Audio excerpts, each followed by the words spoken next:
निर्मला सीतारमण ने आज संसद में साल 2021 और 22 के लिए बजट पेश किया। वित्त मंत्री ने बजट में सबसे ज्यादा हेल्थ और इंफ्रास्ट्रक्चर पर फोकस किया है। इसके बाद उन्होंने बैंकिंग, शिक्षा, इंश्योरेंस और किसान के लिए कई घोषणाएं की। केंद्र की मोदी सरकार द्वारा प्रस्तुत बजट पर आमजन, कर्मचारी और नेताओं ने अपनी प्रतिक्रियाएं दी है। राजस्थान प्रदेश कांग्रेस कमेटी के सदस्य एवं आबू रोड नगर कांग्रेस अध्यक्ष अमित जोशी ने कहा कि राजस्थान वासियों को केंद्रीय बजट से बहुत उम्मीदें थी, लेकिन मोदी सरकार ने निराश किया। जैसा कि हम सबको पता है, आज finance minister miss Nirmala Sitharaman ने बजट पेश किया। उसके अंदर जैसे कि पहले से एक्सपेक्टेड था, टैक्स स्लैब्स के अंदर कोई चेंजेस नहीं किया गया, वरना न्यू टैक्स रिजीम और ओल्ड टैक्स रिजीम में एनोमली हो जाती, कुछ प्रॉब्लम्स हो जाती। जो डिसीजन है लोगों का 5 साल तक सेम रहना चाहिए। न्यू रिजीम वालों को न्यू में जाना रहेगा, ओल्ड वालों को ओल्ड में ही रहना रहेगा। तो वो डिसीजन जो है वो इफ़ेक्ट होता है। इस वजह से टैक्स स्लैब में कोई चेंज नहीं किया गया है। बेसिकली 4 चीज़ों पे फोकस किया गया है। 1 is agriculture, second is infrastructure, हमारे रोड्स, हाईवेज़। थर्ड जो इस गवर्नमेंट की मेन पॉलिसी रही है, डिसइन्वेस्टमेंट। तो डिसइन्वेस्टमेंट्स को लेके चीज़ें इन्होंने और आगे बढ़ाई है और इसकी डेडलाइन 2022 तक रखी है। इसको थोड़ा सा फास्ट प्रोसेस करने का इन्होंने सोचा है। और लास्टली जो डिफेंस हमारा एज़ यूजुअल रहा है, डिफेंस पे बहुत ज़्यादा खर्चा जैसे कि हमेशा ये गवर्नमेंट करती रही है, वैसा ही इन 4 चीज़ों पर बेसिकली बजट फोकस रहा है।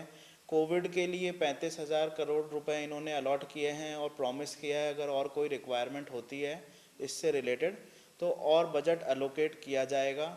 हेल्थ पे फोकस किया है और इस बजट में सबसे अच्छी बात यह है कि टैक्स पेयर्स के लिए कोई एडवर्स चीज़ नहीं है। जो सब कुछ है वो पॉजिटिव है, कोई बेनिफिट नहीं दिया गया है, तो कोई नेगेटिव चीज़ें भी नहीं लाई गई हैं जिसकी वजह से करदाता को कर ज़्यादा देना पड़े।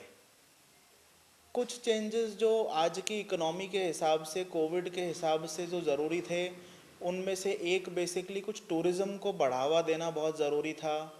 कुछ टूरिज़्म पे बेनिफिट देना, होटल इंडस्ट्री को बेनिफिट देना बहुत ज़रूरी था, जिसको इन्होंने ओवरलुक किया, जिस पे इन्होंने कुछ वर्कआउट नहीं किया। कुछ कोविड से रिलेटेड जो फंड्स अलोकेट किया है उसके लिए डेडलाइन जो है वो डिसाइड नहीं की है, उसको फास्ट करने का प्रोसीजर जो है वो डिसाइड नहीं किया है। 35,000 करोड़ का फंड भी शायद अनसफिशेंट लग रहा है, इनसफिशेंट लग रहा है, तो इस पे ध्यान देना चाहिए था। कुछ कंपनीज़ के लिए और बेनिफिट लाने की ज़रूरत थी गवर्नमेंट को, तो कंपनीज़ के लिए कोई नया बेनिफिट नहीं है। बाकी ओवरऑल बजट जो है मिला जुला सा है, कोई ख़ास बेनिफिट नहीं, कोई ख़ास नुकसान नहीं। किसानों पे बहुत ध्यान दिया गया है जो कि एक बहुत अच्छी बात है इस बजट के अंदर।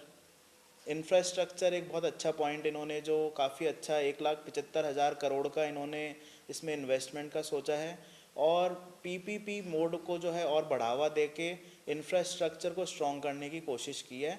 और बजट में मेन ये रहा है कि सरकार ने अपना जो बर्डन है, अपना जो एक्सपेंडिचर है, अपना जो खर्चा है वो कम करके और अपनी जो लाइबिलिटीज़ हैं वो डिसइन्वेस्टमेंट के थ्रू असेट में कन्वर्ट करने की कोशिश की है। 70 सालों में संपत्तियों को बेचकर देश को गर्त में ले जाने का काम किया इस मोदी सरकार ने। आज का बजट बहुत ही निराशाजनक है। प्रदेश कांग्रेस कमेटी के सदस्य और आबू रोड नगर कांग्रेस अध्यक्ष होने के नाते मैं केंद्र की मोदी सरकार द्वारा पेश किए गए इस बजट की कड़ी निंदा व भर्त्सना करता हूँ। आम जनता को बहुत उम्मीदें थीं, परंतु आम जनता की उम्मीदों के विरुद्ध और सबसे बड़ी बात, देश के कोने कोने में किसान आंदोलित है, इतना बड़ा आंदोलन चल रहा है, उसके बावजूद भी मोदी सरकार ने यूरिया, डीएपी, पेट्रोल और डीजल जो सीधे सीधे किसान से जुड़े हुए, मध्यम व गरीब जन से जुड़े हुए, ऐसी चीज़ों के रेट बढ़ाकर यह साबित किया है कि वह जन विरोधी, किसान विरोधी और गरीब विरोधी सरकार है।